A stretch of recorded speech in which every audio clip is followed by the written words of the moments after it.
I hope everyone had a happy gobble gobble day. Let's talk about the game. Elbow, forearm, he's going to be down. The result of the play is a touchdown.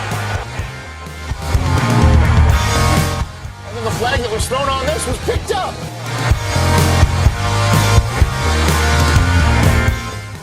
I don't know, did it get the face mask? So by rule, the game is over. The Lions Hangover. How's it going, everybody? I'm Brad. Welcome to another edition of the Lions Hangover podcast.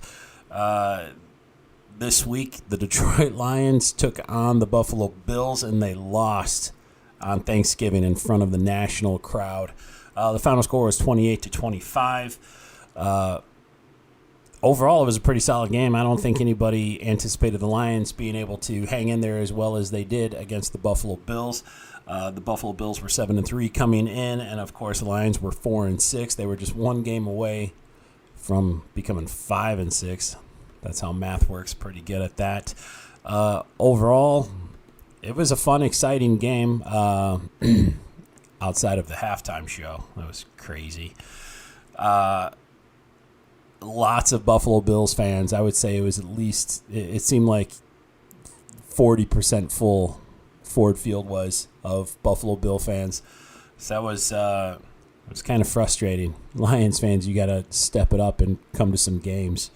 But anyway, let's talk about the game. So there were a lot of issues with time management, game management at both ends of the half. Not really happy with how that went. Of course, you would like to see it done differently. I don't know why they threw it to Chark at the end of the game like that. It was a bad throw from Jared Goff, but just the play call itself is kind of questionable, especially since you had other options open down the field and you only needed 1 yard at the time. Why not put the ball in your playmakers' hands like Jamal Williams, somebody that's been dependable for you all season, and he's come up with some pretty huge first downs throughout the season, especially the last few games. So I would have liked to have seen him get the ball or run that sweep play again like you did with St. Brown. I think it was earlier that drive or earlier the drive before to get that first down.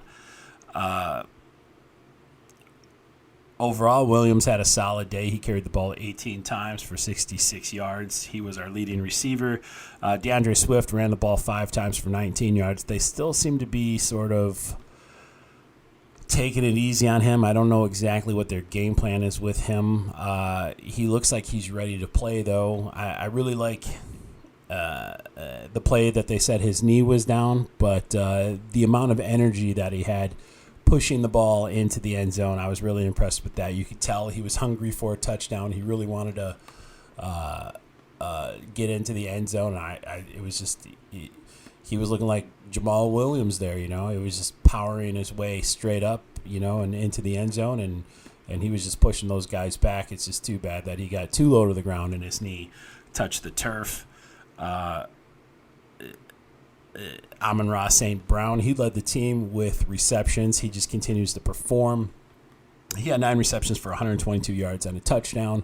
The guy is amazing. I say this week after week. He's just catching everything that is thrown to him, which, of course, is not always easy when Jared Goff is throwing you the ball. So kudos to him. Excellent game by Amon-Ra St. Brown. Another excellent game. It's like his, what is this, our 11th game? And he's played excellent in like 8 of them. And I think he's missed 1. So, Khalif Raymond, he had some good plays too. I was impressed with how he played. And, of course, DeAndre Swift, he caught 4 balls for 24 yards. And it was nice to see DJ Chark. They actually included him in the game plan. He did get targeted a few times. He had that touchdown. I thought it was a fantastic catch, and he even had that grab earlier in the game too. I think they went to him like 4 or 5 times. The stats say 5 times, but I vividly remember 4. But but I like seeing him get involved. I don't think he's getting the best passes thrown to him from Jared Goff. I feel like he suffers the most. I know he's considered their deep threat right now, but so he's suffering for that. So it really does make me curious how much the offense is going to change once Jameson Williams comes back. I'm expecting him to be back against the Jacksonville Jaguars next week, a week from today. So hopefully we will get a deep threat next week. So hopefully that's the case.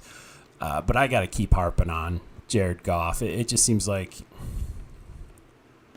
statistically he had a great day. His quarterback rating was like 98.9. Like, that's respectable. It's good. But if you watch the game decisions, the incomplete passes were just horrible decisions. And even the questionable play calling at the end when he throws it to Chark, it was a horribly thrown ball. Whether or not that should have been the play, I mean, obviously it should not have been the play, but it wasn't a good thrown ball. And, if that's the case with Jameson Williams, he comes back, he's going to have all this speed. If you can't get the ball to the guy, then it's like we're in trouble. And another thing, when it came down to it at the end of the game, the very last drive for the Bills, you saw Josh Allen, who didn't play great, who hasn't played great all season for Josh Allen standards. I mean, I would love to have him, but he took control of the game on that last drive. He stepped up when it needed to be done. He took charge. You could tell he was a leader, and people just rallied behind him. And Stephon Diggs, who was quiet, all game. That last drive, he had that huge reception. And you got to give it up to Kirby Joseph, too, on that last play. The Stephon Diggs catch, it was like if he was just there half a second before, not even half a second, he just barely missed that ball. So even though it was a huge offensive play for the Bills, I believe it was Kirby Joseph. It could have been Jerry Jacobs, but I think it was Kirby Joseph. He was so close to breaking up that play. So, I mean, it's going to go like that sometimes for you. Excuse me. So you just have to keep going at it. But overall impressed with Kirby Joseph. So even though that one didn't go our way, it was still, he just barely missed it. So I really like seeing that. The Bills, on the other hand, though, Josh Allen, he went 24-42, and he finished with 253 yards, and he had that touchdown and one interception. Now we got to talk about that interception because Anzalone, I thought, played a pretty good game. It was a heads-up play to catch that deflection off of Malcolm Rodriguez, and good for Anzalone. And we also have to talk about Houston.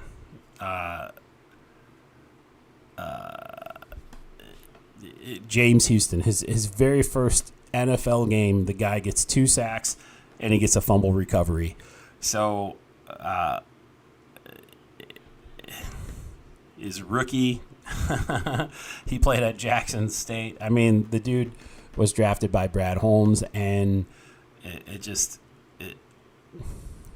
good for him. Like, you always like to see the next man up make a difference. So when the team is riddled with injuries and stuff, you don't have to worry. So it seems like the defensive line is starting to come together. I'm really happy with Kaminsky. I think he's a good player with the hustling. Aiden Hutchinson had a quiet day, but I still feel like he does things that enables the players around him to have a presence. And I also like McNeil. He had a pretty good play stopping the line behind. I think he stuffed a run. So just zipping through my stats right here. The play calling, though, the game management at the end of the game, it was like the Lions didn't know if they were playing to get a field goal or if they were playing for a touchdown. And it seemed like the play calling reflected that.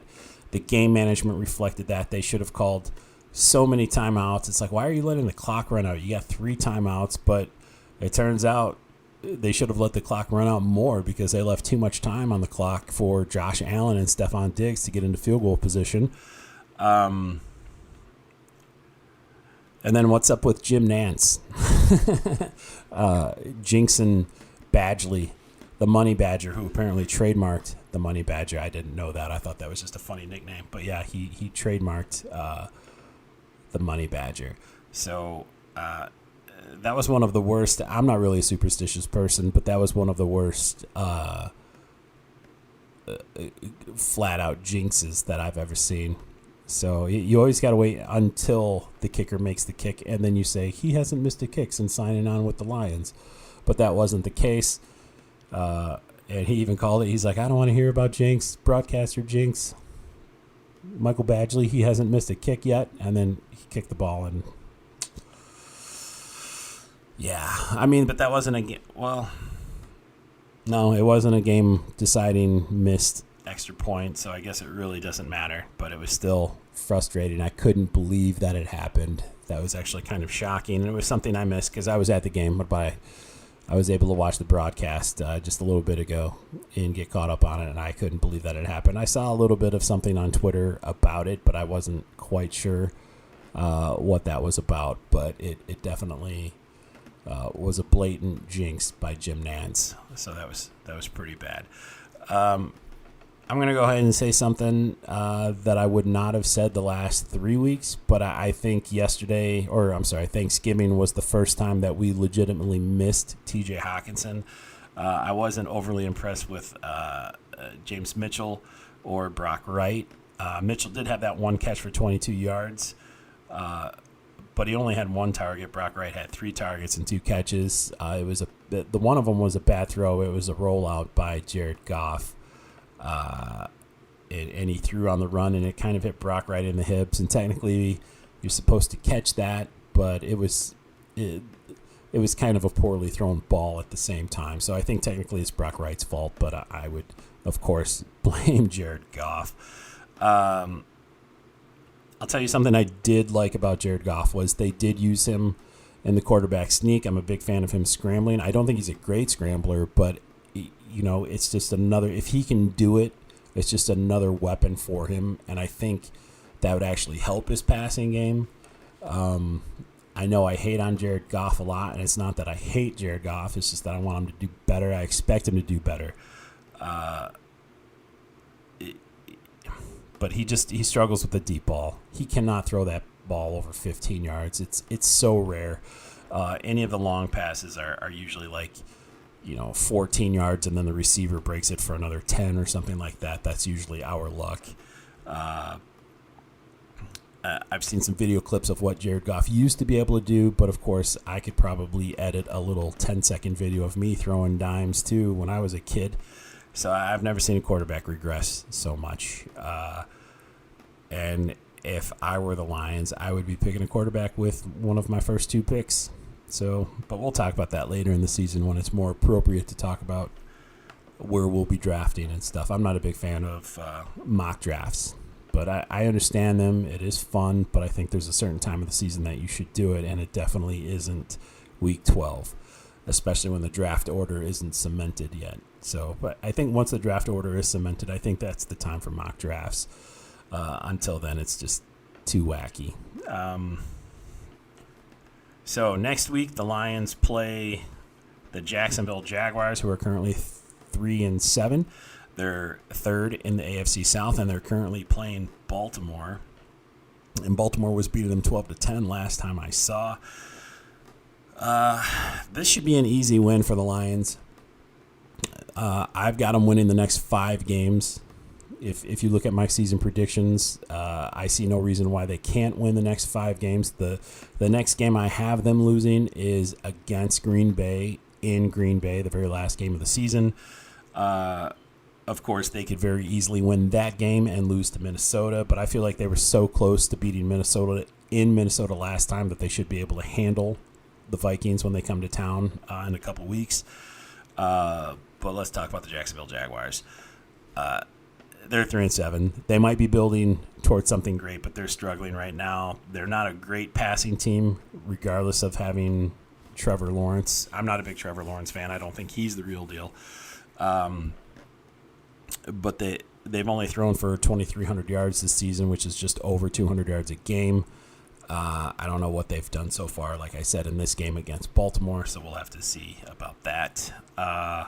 Their running game, they're averaging more than 100 yards a game, more than 5 yards a carry. But I have to say the Lions' defense Ever since the firing of Aubrey Pleasance, I feel like the defense is starting to come together, especially that defensive line. As I talked about, it's like either Hutchinson is having a good game or somebody like Houston is having a good game or even McNeil is having a good game. It's like everybody's taking turns stepping up to the plate and hitting a home run. So, which is what you like to see. I think the Lions are stopping the run, so I don't see the run being an issue. I don't know Trevor Lawrence to be a scrambling quarterback. So I'm looking for 2 to 4 sacks next game. I'm looking for, they might get more than 100 yards, but I don't think on the ground the Jaguars might get more than 100 yards, but I don't think that's going to be what kills us. I'm not trying to disrespect Trevor Lawrence. I'm sure he's going to complete some passes, and I'm sure some of those passes are going to hurt us. But I don't think overall he's a weapon. He's not Josh Allen. He's not somebody we need to be worrying about. Maybe one day we do, but it's not going to be this week. So I feel like the Lions should get a pretty easy win. That doesn't mean that they should take Jacksonville lightly, though. So, but if they play their game and they've been playing and they play the way they have been playing the last 4 weeks, including against Buffalo, a Super Bowl contender who they only lost to by a field goal, and they had the lead late in the game. If the Lions do what they need to do, this should be an easy game. This should be an easy win. It's at home. That helps. You're going to see Ford Field start to come alive a little bit more. As long as the Lions start to win more and more, the football is going to get more and more exciting. I think the football is exciting now. So if you haven't been to a Lions game this year, I don't know what you're waiting for. It's December. It's a good Christmas present. Go to a Lions game. So, other than that, I think that's it for me. Don't forget to find me on all of the social medias, the Twitters, the Facebooks, the Instagrams. There's always more than one. The new Twitter poll is up this week. I am asking if you think Jim Nantz was the reason Badgley missed that field goal. Do you believe in jinxes? If so, head over to my Twitter page and cast your vote. Appreciate it. It's always fun. It's always kind of silly. It's always kind of stupid. But that's the point. We're just here to have a good time. So, but thanks for watching. Thanks for subscribing. Thanks for rating, liking, commenting, all of them shenanigans. And I will see you guys next week after the Jacksonville Jaguars game. I went straight on with the microphone this time, so hopefully there's not that magic microphone sparkles. It's a little fun fact for you. All right.